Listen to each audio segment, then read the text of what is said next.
prosperous rise. Um, I didn't think that this H-1B visa would be a very hot topic the way it is, but I think it's good though, because a lot of people are sitting here talking about, you know, we got to do this, respect the foreigners. Been listening to some more information. The H-1B visa does need a lot of work. And I'm going to make this clear real early. I personally am not against it. However, there are some caveats and stipulations when it comes to using this H-1B visa. And I'm going to speak on that. Trying to get my protein shake ready.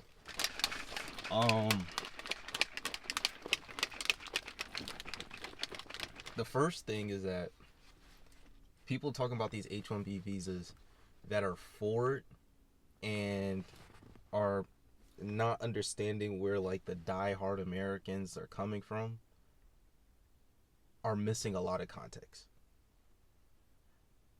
I also want to add in too, the die-hard Americans that are sitting here talking about go back to your country, you didn't build it. Well, technically we didn't build it either. A lot of this stuff was already built.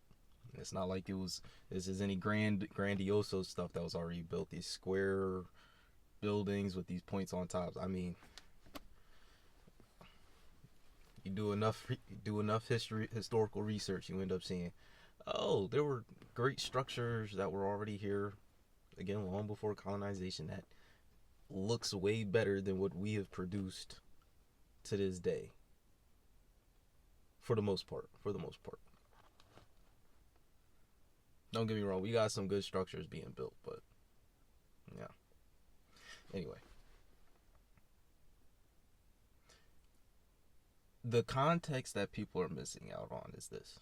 When it comes to the H-1B visa, I was listening to the PBD podcast, and then Patrick Beck-David put out another clip on Valuetainment not too long ago. And he was saying how throughout time, the most Fortune 500 companies were started by immigrants. About like 55% is missing a lot of context. Yeah, that's great, but they don't understand the principle of building a company in America. And we see it in the world today, so much so that Gen Z doesn't even want to work for these companies, and now these companies are saying Gen Z are the most unagreeable, they don't want to work this. No, it's not the case. With all this information, it becomes pertinent. You also got Vivek Ramaswamy saying we have a culture that idolizes the jock instead of the quote-unquote nerd, for lack of better terminology. That's propaganda. Majority of true Americans, I mean, and when I say true Americans, I mean those that, whether you immigrated here or not, because if we're talking about, let's say, let's just say you're white supremacist. And please excuse me for lack of better terminology. Very small population, but your white supremacists are diehard Americans. Why? Because they don't believe in going back to any other country. They may relate to what other new melanated people from other nations may believe and practice. However, very small percentage of America, and they don't even speak their native language from when they immigrated over here.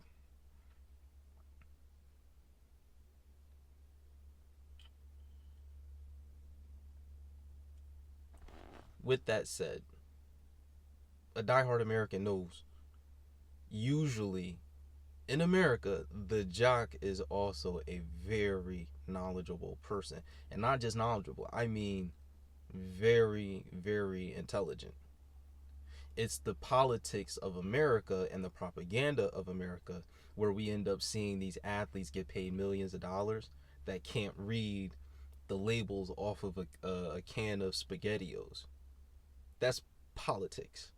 There are highly intelligent people that are arguably sometimes the best athletes on their entire team that don't get the awareness that they deserve, the shot or opportunity, just off of propaganda. America is not a dumb country. America is America for a reason.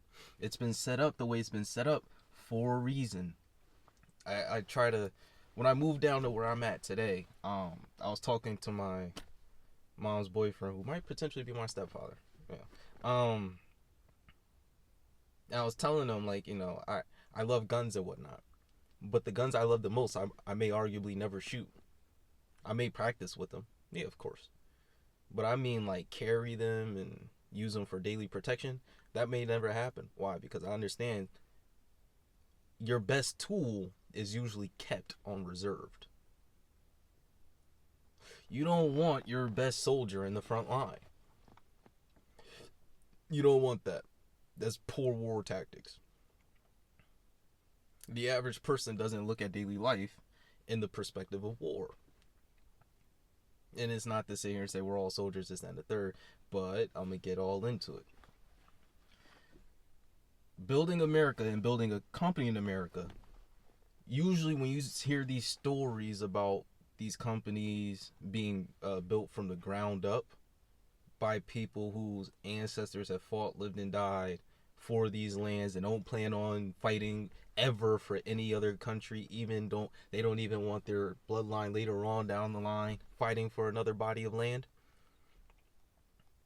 You hear this ideology of you treat the janitor the same way you treat the owner.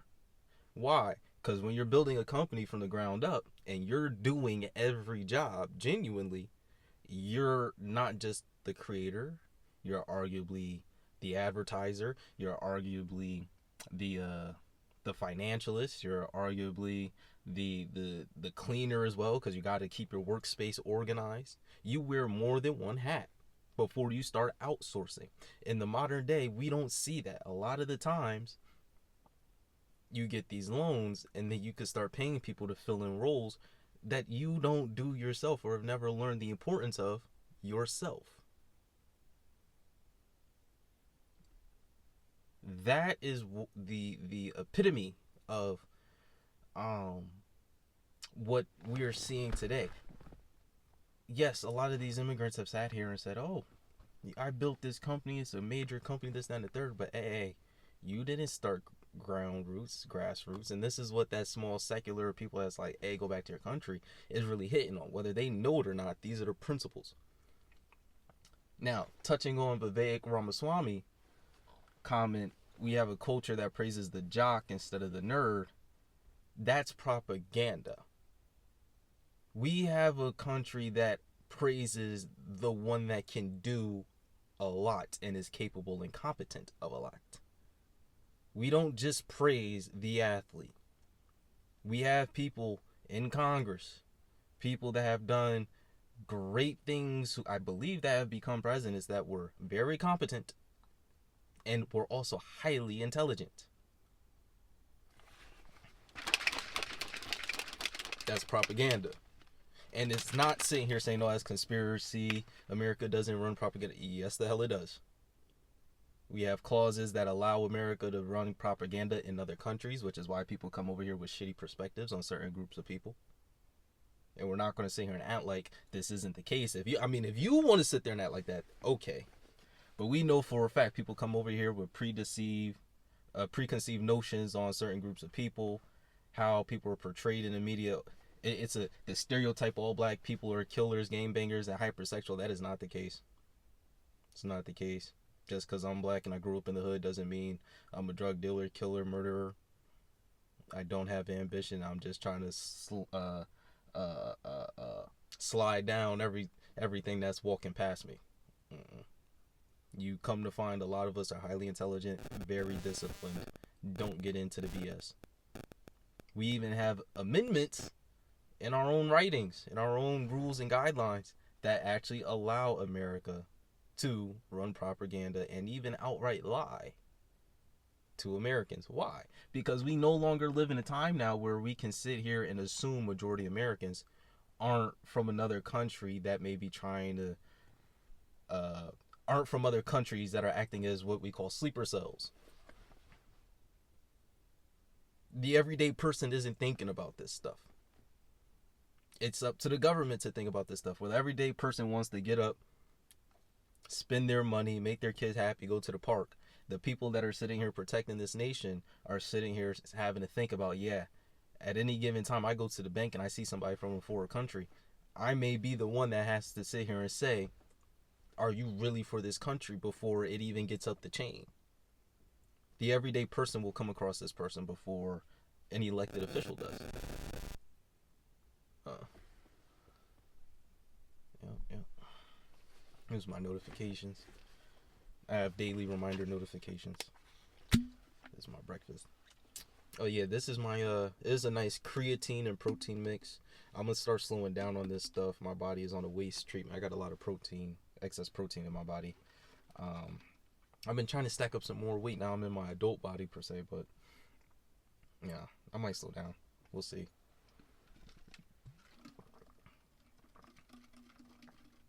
This is Aki Leche creatine flavor and orange cream ice cream protein flavor.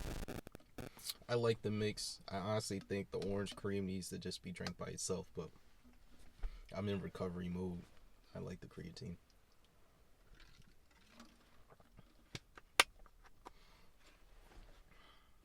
Now, I also want to throw this in. I also agree H-1B visas needs a lot of revision, because we see these, we know for a fact companies can take advantage of the workers that come and whatnot.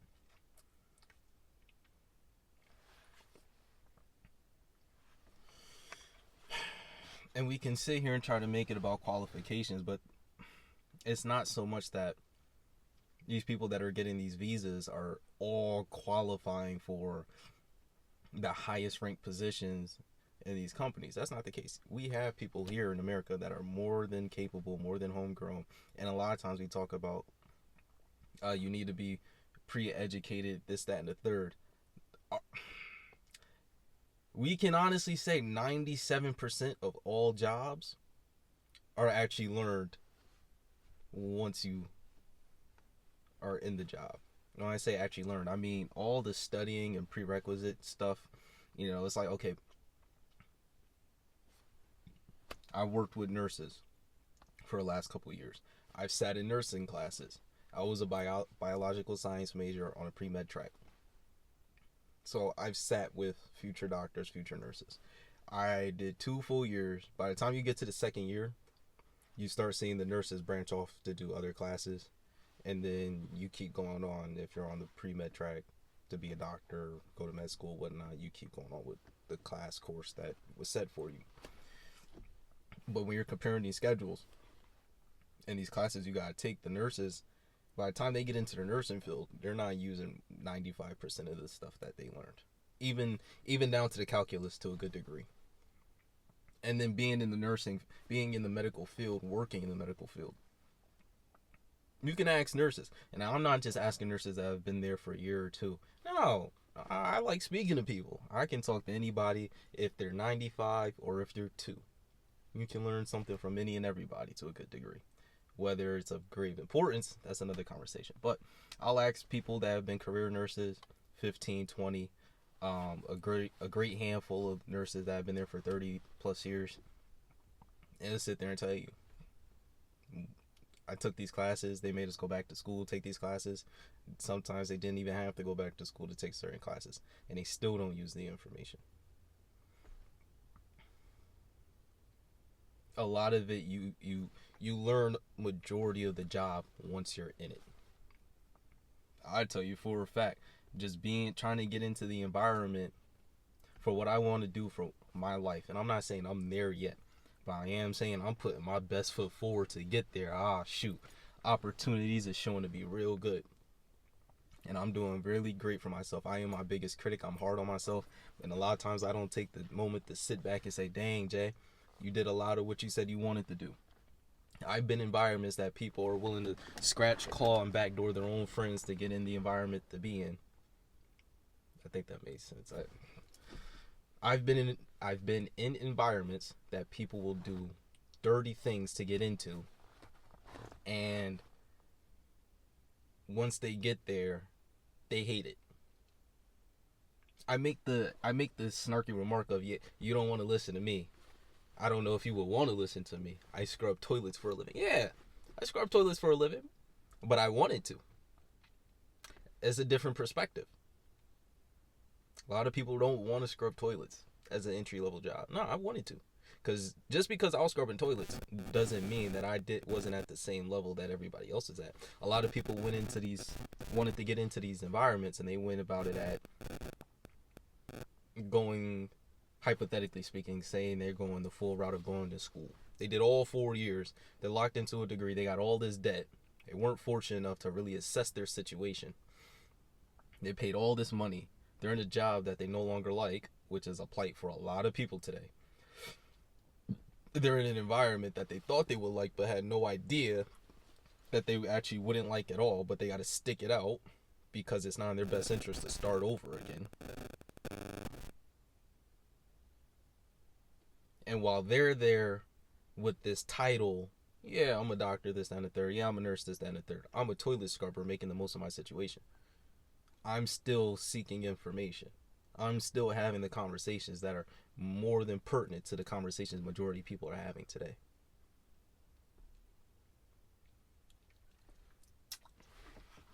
Now, all that to say, even I am an example of the jock who was supposed to be the doctor, this, that, and the third. We don't just praise jocks and not nerds. Nah, that's not how America works. America was never really like that. When you see that stuff in movies and all kinds of stuff, those were outlier situations. A lot of people have a hard time discerning from outlier situations that are being highlighted by the writers and the directors and producers, and then common situations that are being highlighted by the writers, directors, and producers. America is very complex.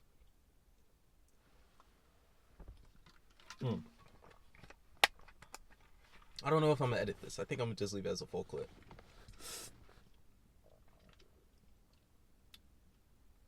Now, I also want to add this in. A lot of these people that are sitting here saying, go back to your country, y'all got to relax too. Because at a certain point in time, your ancestors, more than likely, weren't even from this country. If you claim, especially if you're claiming, the history of we came over after Columbus did, this, that, and the third.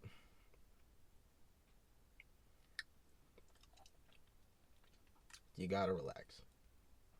Now, I get it. You've been here for a couple hundred years. Your genome has been here for a couple hundred years. That's cool. But you gotta relax. People have been here for thousands of years. Long before the founding of Egypt, ancient Egypt, and all that good stuff. Thousands of years.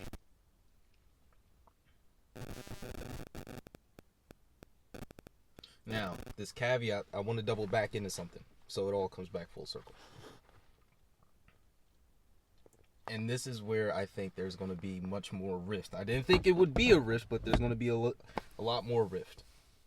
If this is America first, I'm not saying do away with the whole H-1B visa. No. We need that option, right? And I said it in one of my last videos. Let's look at it as American football. American football is almost a great perspective on how America operates.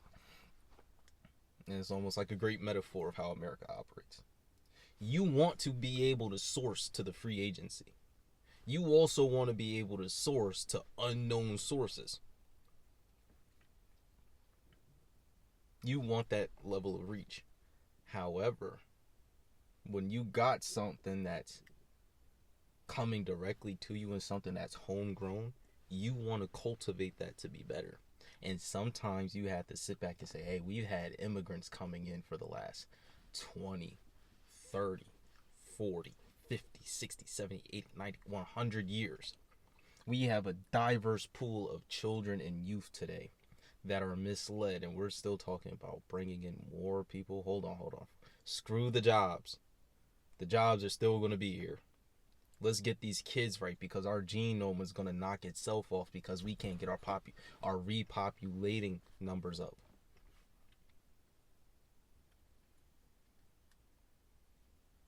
I think that's one problem. I don't think, right, you got South Korea.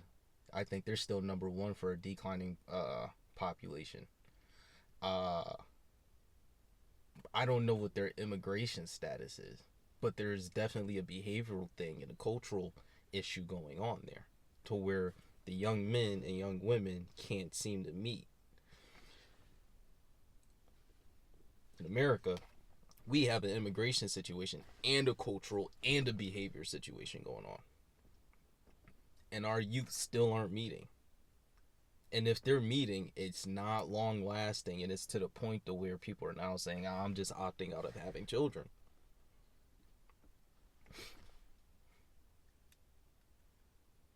You got to take time to go within the house and say, look, as great as it would be to bring these people in, we're grateful that you came in and you're doing a great thing. We gotta at least double down on ourselves at some point and say, listen, we don't need any more outsource.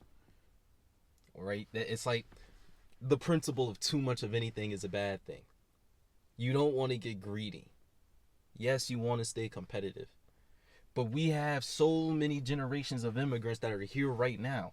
Let's see if that can make something work. Make some magic. Let's see if those that are already here can just be, hey, come under my wing. Let's do an apprenticeship. We don't even have apprenticeships as abundant as we used to.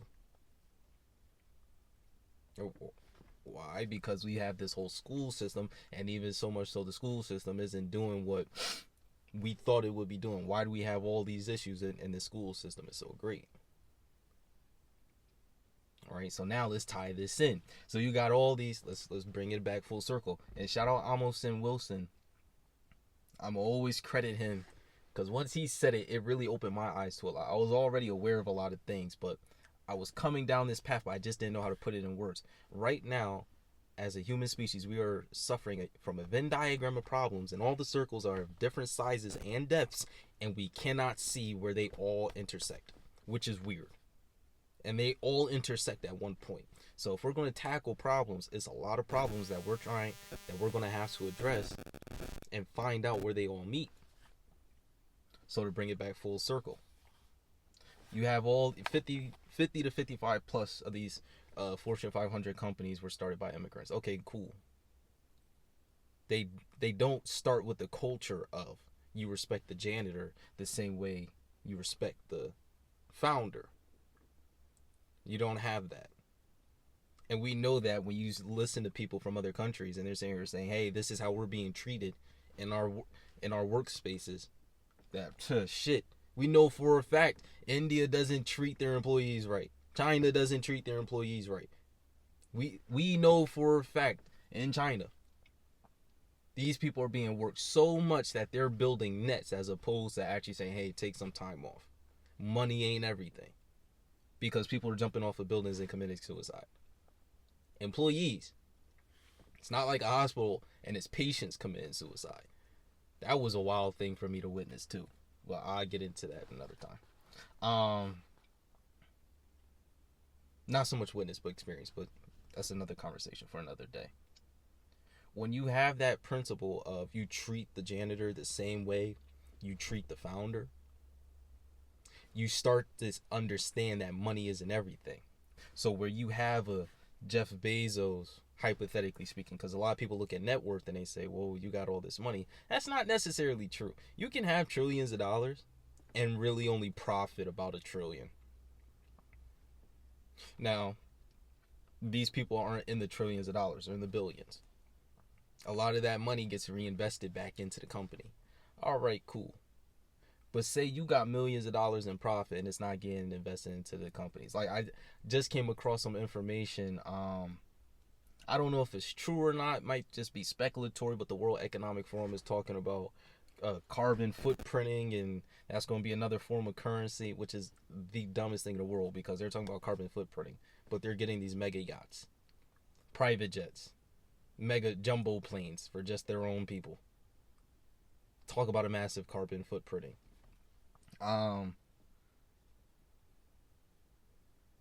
That excess money, I get it. You gotta, you make all this money, you want to experience certain things, cool.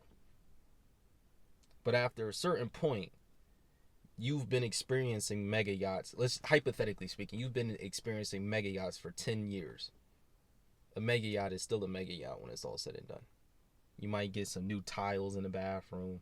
You might be able to have 2 helicopters instead of 1. You might have a speedboat or a submarine within a micro submarine. stored in the base of the boat so you could do some deep dives. All right, you might have a small soccer situation on your yacht. Cool. You can only do but so much. It's not like we're reinventing the wheel. At some point, you got to start giving that money back to the community. And this is where I spoke about it on my Instagram. We have this weird system where the government and businesses are supposed to be supporting the people. You get this triangle of support. Triangles represent great support when it comes to building and whatnot. But right now, everything is like this. We're currently seeing a shift of it going up.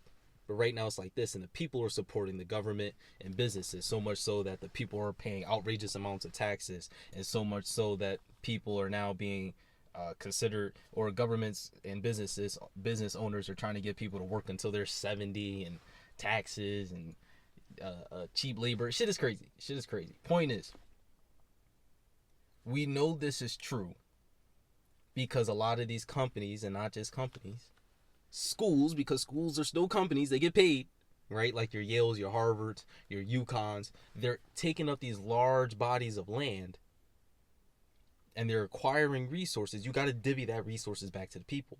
Why? Because if you weren't there, these people would be doing for themselves naturally. That is the whole premise of America. A lot of people don't know the history of America. A lot of people, when you do away with so much propaganda, lies, and deceit, and the chickens come home to roost, you end up finding out, hold on, America was very prosperous long before people started coming over here on ships.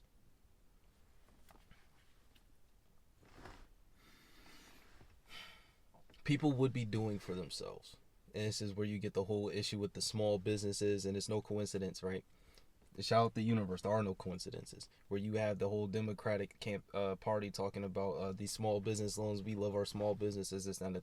Yeah, they know how important that shit is, but they don't want to give you too much power. Because what happens? If you got you can only have one Walmart. You can't have a bunch of farmers markets. You can't have a bunch of individual farmers. Imagine if every person, take your largest city, let's just take New York City. Let's take the Bronx, right? Imagine if everybody in the Bronx had, let's just say, a 20 by 20 foot plot of land to plant their own vegetables and fruits. And you get to pick whatever vegetable and fruit seed you got, and you got to cultivate it. You wouldn't have to go to Walmart. You can literally sit there and barter for the food you want and trade. You now have a different set of value.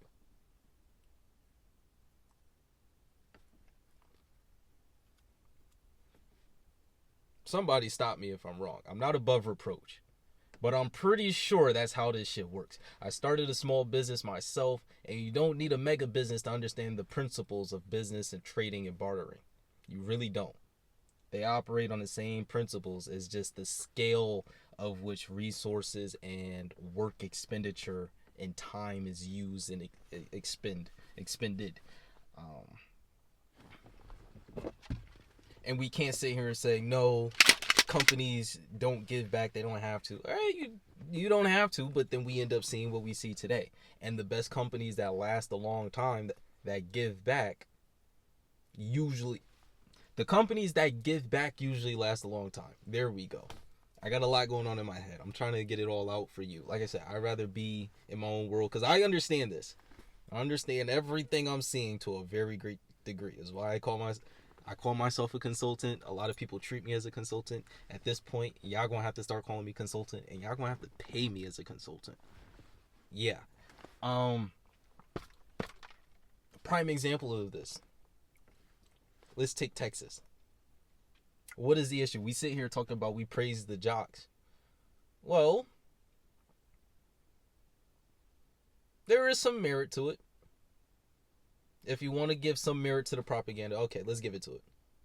We have high schools that look better than a lot of colleges. We have high schools with stadiums better than a lot of colleges. Where do you think these schools are getting the money from? Businesses in the community. Their children end up going to these schools.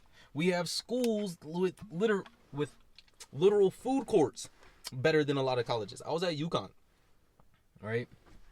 The food court in our student union was not as good in some food courts of high schools in this nation. I would have preferred to have a Wendy's than one of those taco spots that they had, or a Taco Bell. Not saying that the food was any better, but the point that I'm getting at is there was a different level of quality.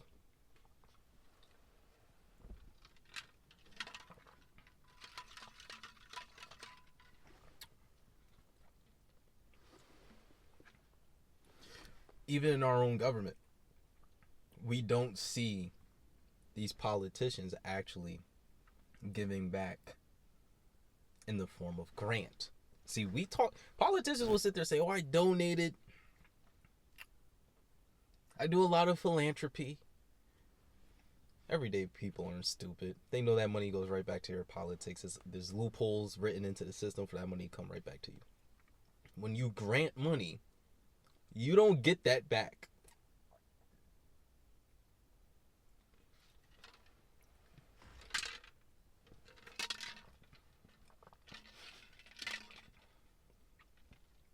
Granted, you don't have to. But you can be upset when the people are sitting here. Like, it's natural principle. It's natural principle. Let's put it like this, right?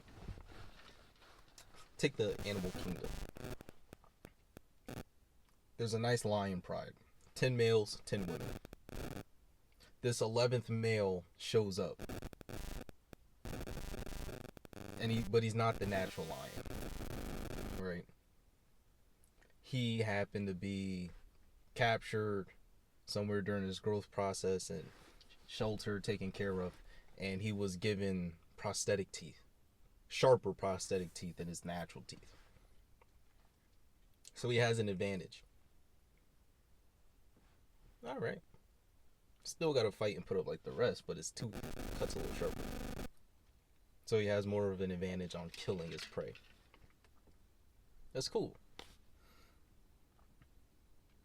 So, because you have that advantage, you get rewarded.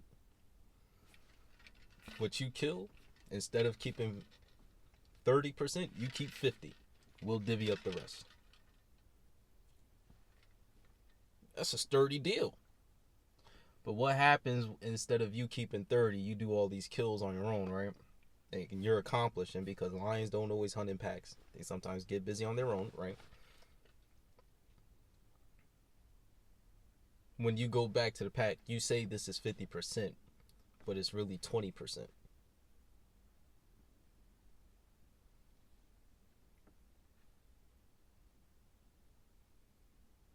At a certain point, the universe is going to have you balance all your misdeeds out. It might not happen today. It might not happen tomorrow. It might not happen in 100 years. It might not happen in 500 years. The universe works on its own time scale. We know this for a fact. Why? When you look at the atomic structure, when you look at atoms, it acts on its own time scale. When you look in the quantum realm, theorists believe that the quantum realm has its own time scale. When you even get into space, time is different. If you step into a wormhole, time acts different. So time is genuinely relative. The universe is a much larger thing that we are a part of. When the energies get back, because we know there's energies we cannot see with the naked eye, when it gets back, it is going to balance certain things out. And I know a lot of people don't like the metaphysical conversation because you can't see it. You can't prove it. But we know there's ultraviolet radiation. If it wasn't for man-made technology, we wouldn't be able to prove that either. It would just be theory and popular belief. We know there's X-ray radiation. If it wasn't for technology, we wouldn't be able to prove that. We know there's radio waves, radio energy. If it wasn't for our radios that we listen to, when you turn into your favorite music station or your over-the-air podcast station, over-the-air waves, right? Excuse me. I really didn't anticipate this H-1B Visa thing being as grand of a topic as it is, but seeing how it is, here you go. I hope this gives a lot more context to what people are missing. I don't know if people are going to see this or not. By the time y'all catch up to this stuff, oh, y'all going to have to pay me. Pay me. And I'm not being cocky. I've been real humble. I've been real modest. I've been real quiet. Stuck to the shadows. I was a young man for a long time. My rites of passage, I took serious. I didn't just do away with them. We don't have tons of rites of passages anymore. I took mine serious. I was a young man, okay. I'm going to stay in a young man's place. I am a grown man at this point. I'm still young. However, I am grown. I pay taxes like the rest of you motherfuckers. Really try not to swear. However, I've done the work. A lot of people have done the work. If I'm wrong, correct me. I speak towards principle.